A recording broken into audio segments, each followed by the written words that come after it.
Your voice, your opinion, your community. Fact TV, free speech, protected.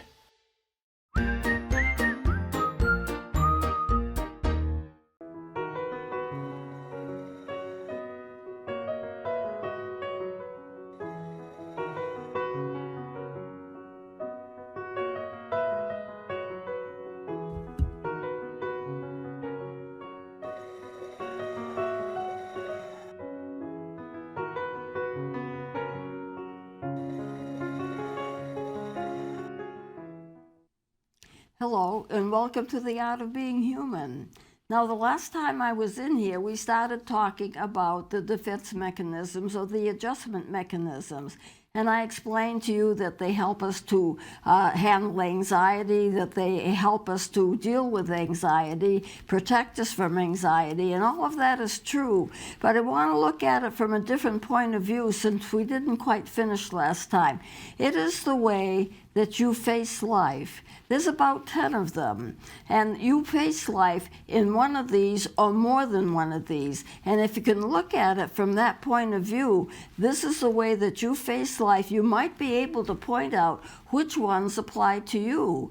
Now, most of us use more than one. Some are healthier than others. Some are not healthy at all. But these are the ways that people look at life. And if you meet people, you can almost, if you get to know them, you can almost describe for them what it is that they are doing in order to face life. So I want to start off and just review them for you. And let's think about the way that you face life. And what do they do for you? And are they good for you to use them, or should you be using something else? And how bad are they and how good are they? Most of them have benefits. Most of them are all right. But if you overuse them and your life is just consisting of the way you look at it from this point of view and not another point of view, you may be missing out on something and you may not be as healthy as you think you are. So the first one that I talked about last time was working harder. And a lot of people feel if they haven't met a goal, if they're not doing something that they want to do, all they have to do is work harder and it'll occur for them. And so it doesn't matter if I want to earn more money, so therefore I'll work harder. I want to do more work in a certain area. I want to be a doctor, or I want to be a nurse. I'll just work harder. And sometimes it does work, and sometimes it doesn't work. So you have to be careful of that. It may or may not work. The second one we discussed was compensation. If you can't do one thing well, then you can do another thing well. This is generally pretty healthy, but you have to consider the fact that if you do have to make a change because you're not doing well in one area, you've got to be careful as to how you choose another area. So I'll never be a violinist. Maybe what I'll do is be a swimmer. I had one little girl that I used to see, and she had some cognitive problems. But the one thing she could do better than anything else was to swim. And I really encouraged that because this gave her self-concept. Remember, the self-concept is not just how you feel about yourself, but how you feel other people feel about you. And so when she got down on herself, she couldn't do this or she couldn't do that, I used to remind her, but boy, you could swim like a fish. And she brightened right up. I can swim better than any person in my family. And it was true. But since she had cognitive problems, it was wise to remind her of that. That helped to give her self-concept. So compensation is, if you can't do what you want to do something else. And if you do it well, then that's your answer. You can't be good at everything, but you can be good in some things. And sometimes if you work hard at it, you can combine these two defense mechanisms together. I work hard to do well. I work harder to do even better. What does a child want you to say? What does a child want you to think? They want you to congratulate them because they've done so well. And it's very important. It's important for their self-concept, but it's important for them to remember that they are doing well because they're trying hard. And yet at the same time, they have a gift for doing something. They can swim well. they could talk well, they can play well, and that's very important. It all kind of builds up our personality. That would be compensation. Now, rationalization was the third one that I had mentioned before. To rationalize means that you have a reasonable reason for not being able to do what you want to do. In other words, I'm never going to be that violinist. Why? Well, it's not because I don't have skill. It's because I'm better at something else. Or there's reason. If you're listening to a person talk about it, it looks like an excuse. But it's not really an excuse to them. What it is a reason for being. I can't do this, and this is the reason why. I can't get an A on my test, and this is the reason why. Well, the reason why is that maybe I didn't study, or the reason why is maybe I just don't know the information that I need to know. Maybe I can't learn it. Maybe it's too hard to learn it. I had parents come to me and say, my child can take any course they want to take. And this is a public high school. You have to teach them any course that they want to take. The problem is they may not be able to do the work, or if they do the work, it may not be satisfactory. So somehow they have to have a reason why they couldn't do it, or they have to have a reason why they did do it. To rationalize just means that to them there's a reason for everything, and they can pick those reasons out from the air. This is the reason this happened. This is the reason that happened. Now, sometimes it's accurate, and sometimes it's true. But on the other hand, you have to consider that sometimes it's not. Now, we went from that to attention getting. Attention getting is getting attention in any way you want to get it. You might say, dye your hair purple. You might wear skirts that are mini skirts up to your waist practically. You may just decide that you're going to wear the most brilliant colors that you can that don't match anything else that you're wearing. It may be that you're just making stuff up. And that's all right if that's what satisfies you, but it may not fit into society very well. So you have to consider, what are you getting attention getting first?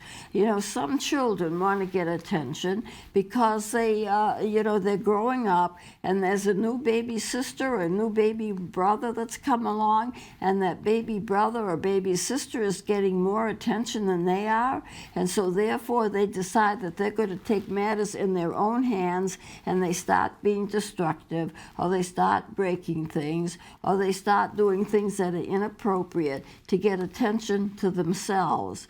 Now, this kind of attention getting is not good. It's not helpful. It doesn't help them to grow up. But a lot of adults do the same thing. Okay, so I want more attention. What am I going to do?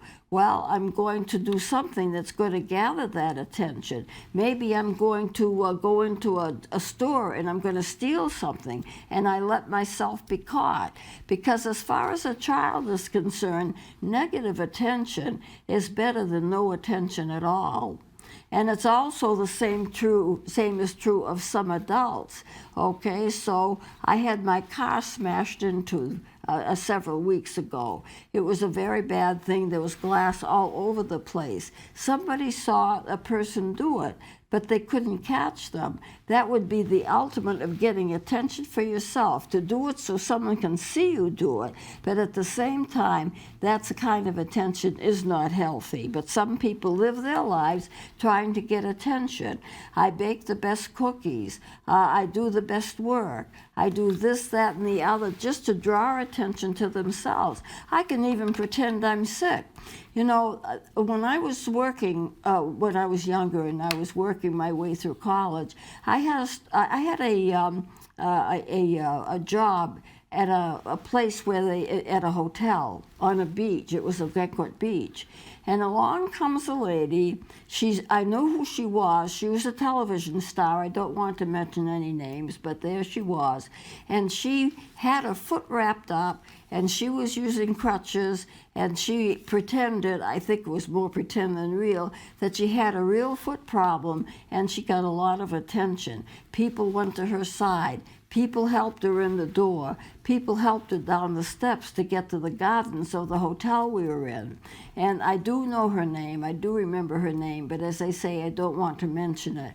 But she was acting like she had a bad problem, and she was just hard to walk, and people were around her, and they were supporting her, and they were doing all kinds of things for her, until I saw her one day walking along with no problem at all, and she was doing fine. But the whole thing was she wanted to gather attention to herself. Now, she was in a program that was called I Remember Mama, and that was a long time ago, and she was supposedly the daughter of a mother, and it was like a book about it or something. At any rate, it was a popular show at the time. And she wore the same costumes as she did on the show. Everybody knew who she was. She had a certain character in a television show. She wore the same type of dress every time she was on the show. She brought a ton of those same types of dresses and dressed like she was a star when she was on vacation at the beach. And so everybody recognized her, and everybody wanted to talk to her. She was drawing all of that attention to herself.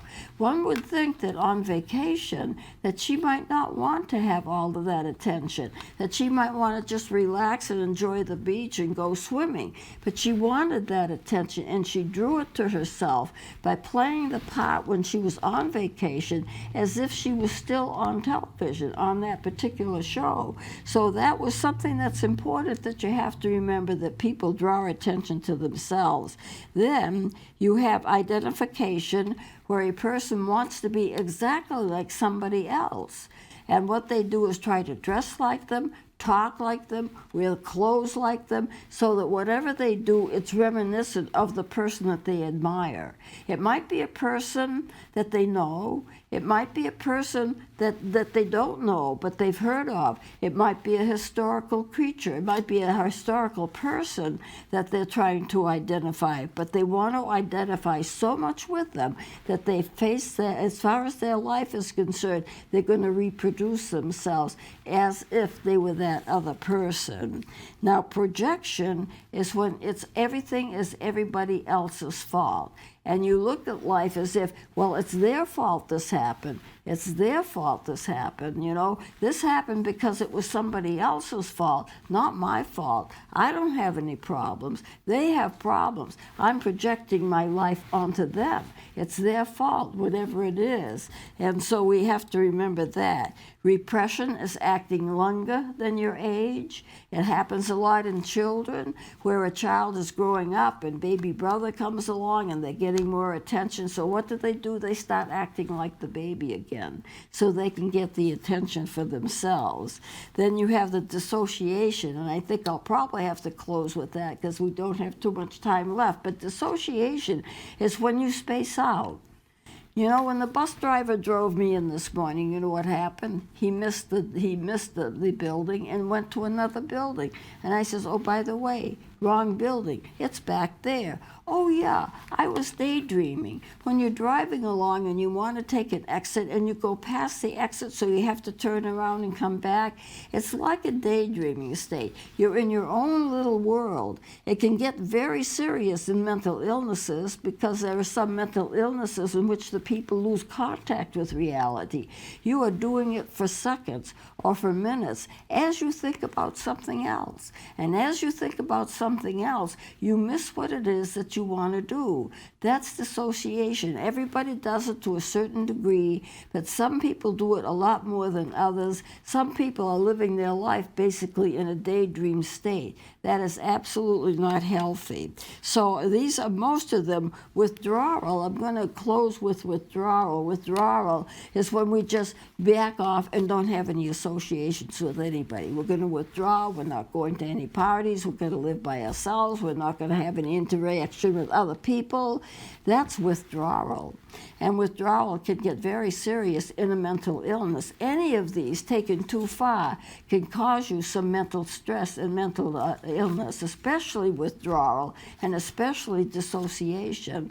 Most of us don't take anything that far. We are relatively healthy people. But you have to think that there comes a time when maybe we're not that healthy if we overuse them, if we use them all the time, if it cuts our contact with reality so we're no longer living in a real state, but living just in terms of our imagination or our minds or in some other kind of mode, then that's not healthy at all.